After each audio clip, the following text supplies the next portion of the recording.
విత్తనాలు వేస్తారని చెప్పి వాళ్ళు సర్వే చేయించి రైతు కోరుకున్న విత్తనం దొరుకుతనే మరి పంట ఇంకెక్కువ పండించుకోవడానికి అవకాశం ఉంటుంది. రైతులు అడుగుతున్నది ఏంది? ఇలా మేము రేషన్ బియ్యం అడుగుతలేం. ఇవాళ ఈ దేశానికి అన్నం పెట్టే రైతన్నం, మరి ఇలా అన్నం పెట్టే రైతన్నకి ఈ రకంగా విత్తనాలు సకాలంలో ఇవ్వకపోవడం, అడిగినటువంటి విత్తనాలు ఇవ్వక కృత్రిమ మరి కొరతను సృష్టిస్తూ ఉన్నాం. ఇది ప్రభుత్వ అసమర్థత కాదా? ప్రభుత్వ యంత్రాంగం, ప్రభుత్వం ఏం చేస్తూ ఉంది? నిద్రపోతూ ఉందా? ఎందుకు ఇలా రైతులు అడిగినటువంటి విత్తనాలు ఇవ్వడానికి కొరకు అడుగుతూనే లాఠీ చార్జ్ చేస్తే 10 సంవత్సరాలు ఎప్పుడో జరిగిందా? ఇలా అందుకొరకే నిన్ననే మా పార్టీ పరంగా కలెక్టర్కు రిప్రజెంటేషన్ ఇవ్వడం జరిగింది. మా ఎమ్మెల్యే అనిల్ జాదవ్ గారు ప్రిన్సిపల్ సెక్రటరీ కూడా కలవడం జరిగింది, చీఫ్ సెక్రటరీ గారు కలవడం జరిగింది. మేము ఒకటే డిమాండ్ చేసినాం, 2-3 రోజుల్లో మరి ఏదైతే మా రైతులు కోరుకున్నటువంటి విత్తనాలు సప్లై చేయాలని చెప్పి డిమాండ్ చేసినాం.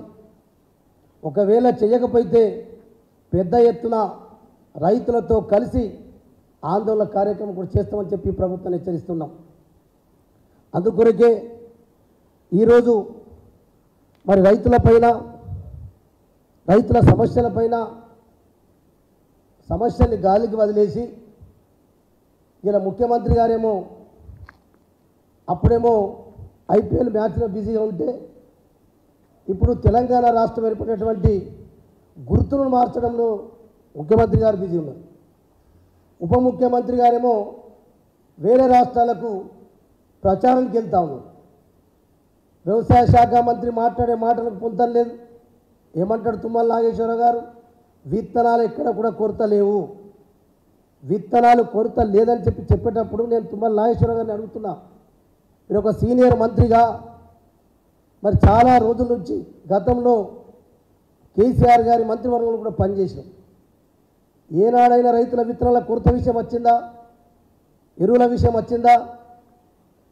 ఇలా ఒక వ్యవసాయ శాఖ మంత్రిగా మరి తుమ్మల నాగేశ్వరరావు గారు సీనియర్ మోస్ట్ మినిస్టర్, ఆయన విత్తనాల కొరత ఎక్కడ లేదు, ఇది కేవలం బీఆర్ఎస్ పార్టీ సృష్టిస్తుందని చెప్పి మరి చిట్చాట్లో మాట్లాడడం జరుగుతూ ఉంటే నిజంగా తుమ్మల నాగేశ్వరరావు మంత్రి గారిని అడుగుతున్నాం మేము. ముఖ్యమంత్రికి మంత్రులకు ఎక్కడ సఖ్యత లేకుండా ముఖ్యమంత్రి ఒకటి మాట్లాడితే మంత్రులు ఒకటి మాట్లాడుతూ ఉన్నాం.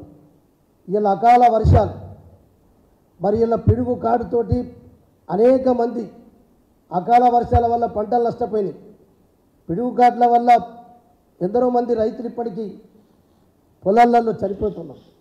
కానీ ఇప్పటి వరకు తుమ్మల నాగేశ్వరరావు మంత్రి గారు చెప్పారు, మేము కలెక్టర్లకు ఆదేశాలు ఇచ్చినాం, సర్వే చేయమని చెప్పినామని చెప్పి ఇప్పటి వరకు ఏ కలెక్టర్లకు కూడా ప్రిలిమినరీ రిపోర్ట్ తెప్పించుకున్నది తప్ప ఇలా వ్యవసాయ శాఖ అధికారులు ఎక్కడ కూడా సర్వేలు చేయకుండా కేవలం పత్రికా ప్రకటనలకే పరిమితమైన ప్రభుత్వం.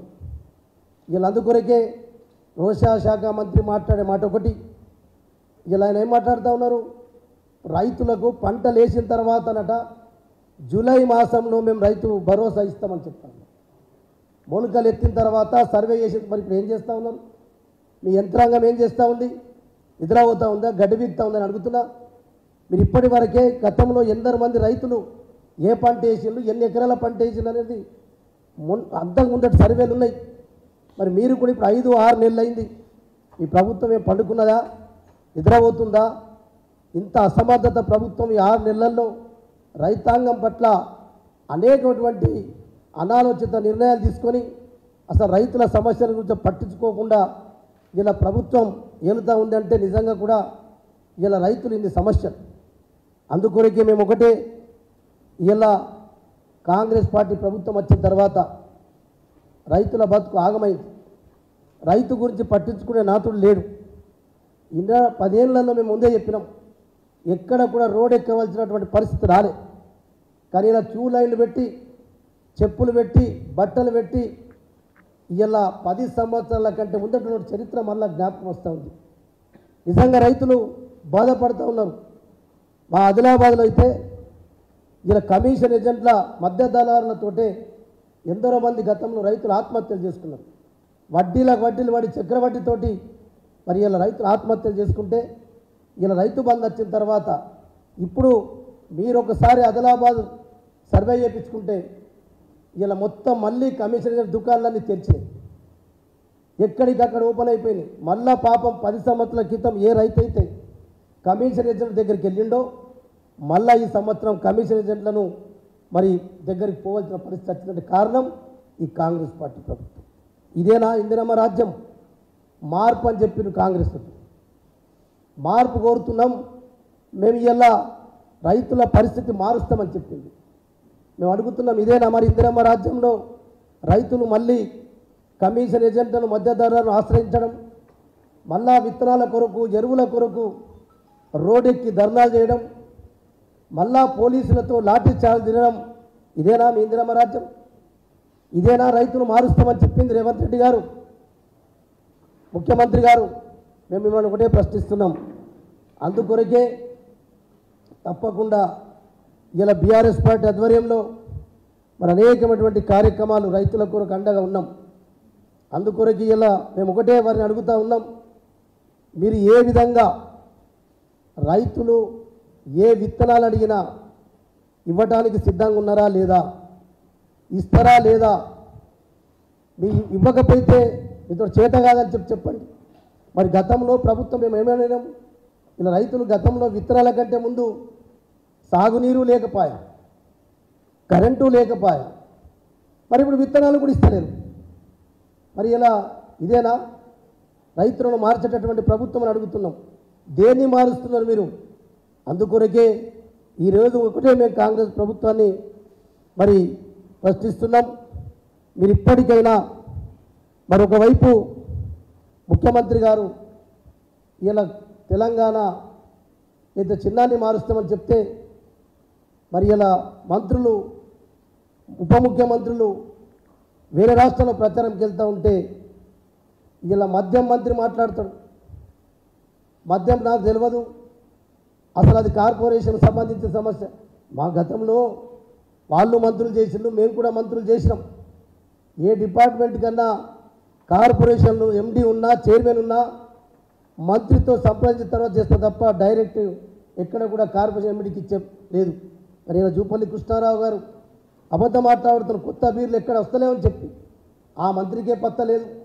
వ్యవసాయ శాఖ ముఖ్యమంత్రి గారేమో ఎక్కడ రైతులకు ఇబ్బంది లేదు, వ్యవసాయ శాఖ మంత్రి గారు ఇట్లా మాట్లాడతారు.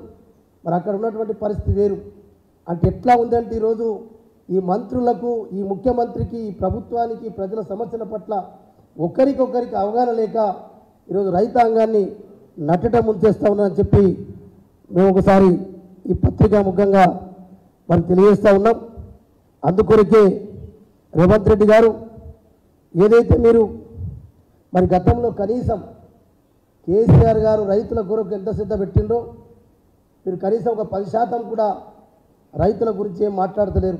రైతుల గురించి కనీసం కేసీఆర్ గారు చేసినటువంటి ఎంతైతే సమయం ఇచ్చిండో మీరు ఒక 10% సమయం ఇచ్చినా ఈ రైతులకు ఈ ఇక్కట్లు రావు, ఈ బాధలు రావు. ఇలా కరెంటు చూస్తూ ఉన్నాం. కనీసం ఇలా వర్షాకాలం సీజన్ పంటలు వేసుకునే సీజన్ మొదలైంది. ఇప్పటికీ వేరే వాటిపైన ఎన్నికల కమిషన్ అనుమతుల కొరకు పర్మిషన్ల కొరకు రాస్తాం. ఇలా సమీక్షలు పెట్టుకుంటాం లేదు.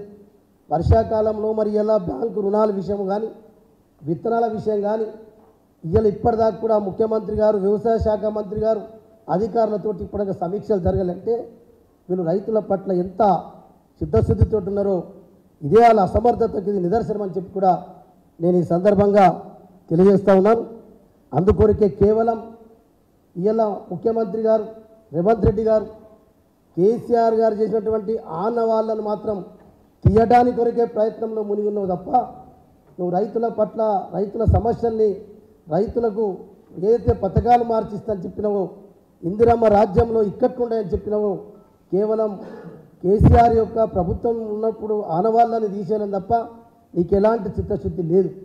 అందుకొరకే మేము డిమాండ్ చేస్తూ ఉన్నాం ఈరోజు మన ముఖ్యమంత్రి రేవంత్ రెడ్డి గారిని, ఇప్పటికైనా మీరు ఏదైతే వేరే రాష్ట్రాలకు వెళ్ళడం, వేరే రాష్ట్రాల నుంచి ప్రచారంకి వెళ్ళడం, ఇక్కడి నుంచి వసూలు చేసి ఢిల్లీకి పంపడం తప్ప తెలంగాణ రాష్ట్ర ప్రజల యొక్క ఇటు రైతులు కావచ్చు మిగతా వర్గాల యొక్క ప్రజల యొక్క నట్టట ముంచే ప్రయత్నం చేస్తూ ఉన్నారు. ప్రభుత్వం ప్రజల గురించి ఏమాత్రం కూడా పట్టించుకుంటలేని చెప్పి కూడా ఇవాళ మేము ప్రభుత్వాన్ని ప్రశ్నిస్తున్నాం. ఇలా వానాకాలం వచ్చిన తర్వాత సాగునీరు పంటలు కూడా ఉంటాయి, ప్యాడ్ వేస్తారు. ఇలా సాగునీరు ఎప్పుడు విడుదల చేయాలా, ఎట్లా విడుదల చేయాలనే విషయాన్ని కూడా ఇప్పటి వరకు సమీక్షలలో ప్రస్తావన రాలే. అందుకొరకే మేము ఇప్పటిదాకా ఒకటే గవర్నమెంట్ని విజ్ఞప్తి చేస్తూ ఉన్నాం, ఏ జిల్లాలో ఎంతెంత ఎరువులు విత్తనాలు ఉన్నదో శ్వేతపత్రం కూడా విడుదలయ్యని చెప్పి మేము ప్రభుత్వాన్ని డిమాండ్ చేస్తూ ఉన్నాం. అంతేకాకుండా ఈరోజు ఇలా తెలంగాణ రాష్ట్రంలో రైతులు చాలా మళ్ళీ ఇప్పటికీ 250 మంది దాదాపు ఆత్మహత్యలు చేసుకున్నారు. ఇలా కరెంట్లు లేక మళ్ళా మనం సమస్య చూస్తున్న మోటార్ల రిపేర్లు పెరిగినాయి, ట్రాన్స్ఫార్మర్లు పేలుతూ ఉన్నాయి, ఇన్వర్టర్లు కొనుక్కొని పెట్టుకోవడం వచ్చిందంటే ఇదే ఇందిరమ్మ రాజ్యమా, ఇదే మార్పు అని చెప్పి అడుగుతున్నాం. అందుకొరకే రేవంత్ రెడ్డి గారు మీరు ఏ డిక్లరేషన్లో ఏమేమి మాట్లాడినో అందరి ప్రజలు గమనిస్తూ ఉన్నారు. కానీ మేము ఒకటే డిమాండ్ చేస్తూ ఉన్నాం, ఈ విత్తనాలతో పాటు రైతు భరోసా పథకాన్ని కూడా మీరు అయితే 15,000 రూపాయలు ఒకటేసారి ఇస్తామని చెప్పినరో ఖచ్చితంగా ఇవ్వాలని చెప్పి కూడా డిమాండ్ చేస్తూ ఉన్నాం. కేవలం రుణమాఫీ పేరుతోటే అయితే మరి పబ్బం గడుపుతూ ఉన్నాము. ఆగస్టు 15వ తారీఖు అని చెప్పి మరి ఇప్పుడు పంటలు వేసుకునే సమయం వచ్చింది. రైతు భరోసా పథకం ఎప్పుడు ఇస్తావు? ముఖ్యమంత్రి మాట్లాడుతున్నాడు, వ్యవసాయ శాఖ మంత్రి మాట్లాడితే ఒకటి మాట్లాడతారు, ముఖ్యమంత్రి గారు దాని గురించి భరోసా గురించి మాట్లాడడమే లేదు. మరి ముఖ్యమంత్రి గారు రైతుల పట్ల మాట్లాడు, మీకు నోరెందుకు ఇప్పుతలేమని అడుగుతున్నాం. చెప్పండి, ముఖ్యమంత్రి గారు ఖచ్చితంగా రైతు భరోసా పథకం ఎప్పటి వరకు ఇస్తావు? ఎందరు రైతులకు ఇస్తావు? ఎప్పుడు సర్వేలు చేస్తావు? ఇదే మంత్రివర్గంలో తుమ్మల నాగేశ్వరరావు గారు ఉన్నారు. మరి ఆనాడు గుట్టలకు ఇచ్చిండు, చెట్లకు ఇచ్చిండు, రియల్ ఎస్టేట్లకు ఇచ్చిండు చెప్పిన మంత్రివర్గంలో ఏం చేసినావు? ఆనాడు మంత్రివర్గంలో ఒక మంత్రివి కదా, ఆనాడు ఎందుకు మాట్లాడలేదు? అంటే నీ మంత్రి పదవి కాపాడుకోవడానికి ఉంటుంది తప్ప ఇలా ప్రభుత్వం మారిందంటే నీ మాట మారితే ఎట్లా? నీ నోరుకు విలువ ఉండాలి కదా. అందుకొరకే ఎప్పుడైనా రైతుల సమస్యల గురించి ఇలా విత్తనాలు జొన్నలు మార్కెట్లో పోతే కలర్ మారితే కొనమని చెప్తారు.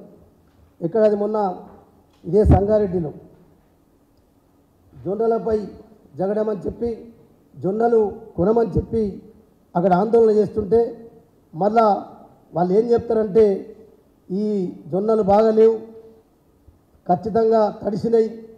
రేవంత్ రెడ్డి ఒక మాట ఏం చెప్తాడు, జొన్నలు తడిసినా కలరు మారినా ఏమైనా తీసుకుంటే ఒక గింజ కూడా మిగిలిన చెప్తాడు. అధికారులే మీ రకంగా అంటే ఇటు అధికారులకు ఇటు మంత్రులకు ముఖ్యమంత్రికి పొంతన లేదు, ఈ రకంగా మోసం చేస్తూ ఉన్నారు. అందుకొరకే ఆదిలాబాద్లో మరి ఇలా బారులు తీరిన రైతులు రాస్తా రోకో చేస్తూ ఉన్నారు. లాఠీ చార్జీతో జరిపించడం అంటే ఇది 10 సంవత్సరంలో మళ్ళా మొదలైంది. మళ్ళా రైతుల బతుకులు 10 సంవత్సరాల కిందటెట్టయితే అప్పుడు కాంగ్రెస్ పార్టీ ప్రభుత్వం ఉండను, మళ్ళీ ఇప్పుడు కాంగ్రెస్ పార్టీ ప్రభుత్వం వచ్చిన తర్వాత మళ్ళీ అదే తోవకు వస్తున్నది తప్ప మార్పు అంటే ఇదేనా? ఇందిరమ్మ రాజ్యం అంటే ఆనాడు ఇందిరమ్మ రాజ్యం అట్లనుండే ఇప్పుడు కూడా మళ్ళీ అదే మొదలైందని చెప్పి మరి స్పష్టంగా కనబడుతూ ఉంది. ఇప్పటికైనా మేము ఒకటే, ఆల్రెడీ తెలంగాణ అయితే రాష్ట్ర సమితి కానీ భారతీయ రాష్ట్ర సమితి కానీ మేమందరం డిమాండ్ చేస్తూ ఉన్నాం, మేము మీకు 2-3 రోజులు సమయం ఇస్తాం, లేకపోతే జిల్లాల వారీగా పెద్ద ఎత్తున ఆందోళన కార్యక్రమం కూడా చేపట్టడానికి మా ఆదిలాబాద్ జిల్లా నాయకులందరం ఆదిలాబాద్ నుంచి మొదలు పెడతామని చెప్పి ఈ సందర్భంగా తెలియజేస్తాం.